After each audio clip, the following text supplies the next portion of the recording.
Hi, I'm Helen from Leadoo, and I'm going to show you how to manage your leads in the Leadoo platform. So we've created lead stage pipeline just for you to manage your leads within the platform. So how do you get here?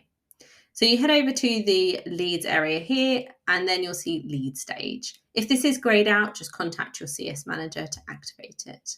So we've created this specifically for our customers who don't have CRM systems or don't want to automatically send their leads into their CRM. This just gives you a really easy way of managing where things are within the pipeline. So all your new leads will be seen here on the left, and then you can just drag and drop them into the column as appropriate. So in this one, I'm going to say I've already contacted them. Or maybe I've put it by accident and I can move it back. Or I can move it straight into lost if it's not an appropriate lead. So I'm just going to move that back there.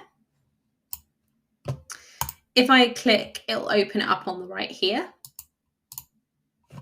And you can see the full lead information. You can see when it came in, all of the contact information, which is just hidden for this video. Then, of course, down below, you'll see the full conversation that's happened and get access to the journey information.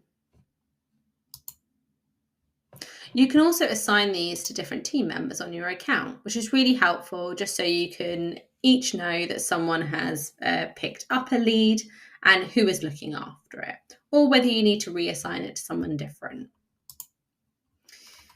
You've also got the filtering here, so you can look at different time ranges or add filtering if you just want to see the pipeline for specific types of leads. So maybe you want to manage ones for sales or customer service separately, and you've already set up labels within your bots. You can do that here. Or of course, you can use all these different other filters to find what you need. And that's it. That's the lead stage pipeline. If you've got any questions or need help setting this up, talk to your CS manager.